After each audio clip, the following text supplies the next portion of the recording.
محترم دوستو، السلام علیکم ورحمۃ اللہ وبرکاتہ۔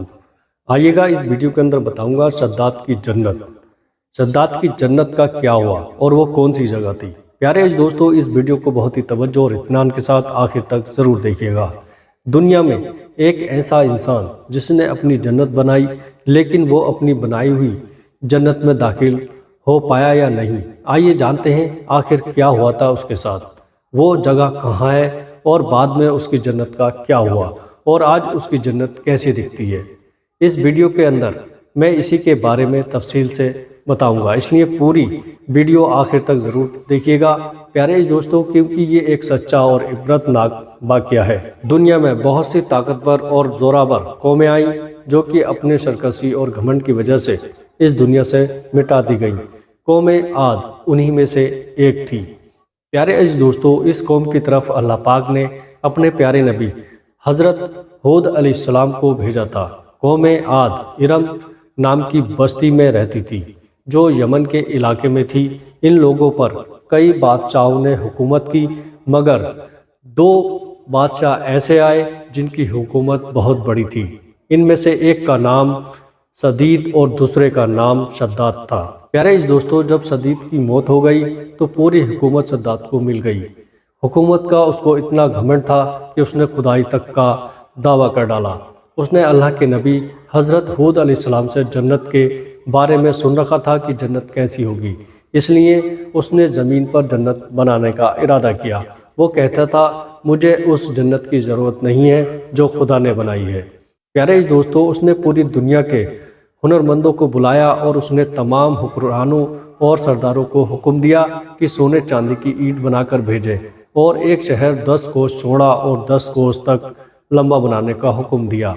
اس کی بنیاد اتنی گہری کھدوائی گئی کہ زمین سے پانی نکل آیا۔ جب بنیادیں بھر کر زمین کے برابر ہو گئی تو ان پر سونے چاندی کی اینٹوں کی دیوار بنائی گئی۔ پیارے اس دوستو، جب سورج نکلتا تو اس کی چمک سے دیواروں پر نگاہ نہیں ٹھہرتی تھی۔ شہر کے اندر 1000 محل تعمیر کیے گئے۔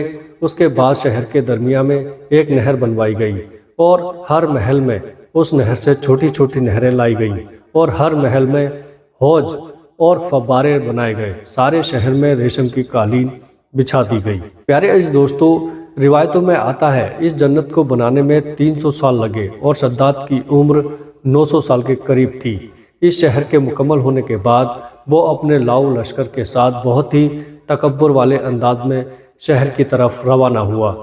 پیارے دوستو، جب وہ شہر کے قریب پہنچا تو تمام شہر والے اس کے استقبال کے لیے شہر کے دروازے کے باہر آ گئے۔ ابھی اس نے گھوڑے کی رکاب سے پیر نکال کر دروازے کی چوکھٹ پر رکھا ہی تھا کہ اس نے ایک اجنبی شخص کو اپنے قریب کھڑا دیکھا۔ اس نے پوچھا تو کون ہے؟ پیارے دوستو، اس شخص نے کہا میں ملک الموت ہوں۔ شداد نے پوچھا تم کیوں یہاں آئے ہو؟ اس پر ملک الموت نے کہا تیری جان نکال لے۔ اس پر شداد نے کہا مجھے اتنی مہلت دے دو کہ میں اپنی بنائی ہوئی جنت کو دیکھ لوں۔ جواب ملا نہیں۔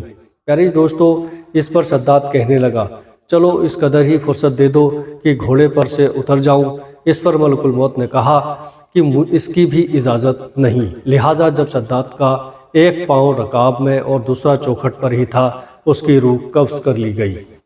پیارے دوستو، پھر حضرت جبرائیل علیہ السلام نے بڑے زور سے ایک خطرناک چیخ ماری اور اس وقت تمام شہر اپنی عالیشان سجاوٹوں اور محلوں کے ساتھ زمین میں سما گیا اور اس کا اس دنیا میں نام و نشان باقی نہ رہا۔ پیارے دوستو، جو اس دنیا میں آیا ہے اسے ایک دن اس دنیا سے ضرور جانا ہے، اس لیے اپنی زندگی اللہ پاک کے حکم کے مطابق گزارنی چاہیے۔ آپ کو لگتا ہے کہ یہ واقعہ عبرت ناک ہے تو اس ویڈیو کو شیئر ضرور کریں۔ پیارے عزیز دوستو، ہمارا سب سے بڑا ہتھیار ہے اللہ سے دعا، اس لیے دعا میں کیا مانگیں کیا نہیں۔ السلام علیکم ورحمۃ اللہ وبرکاتہ۔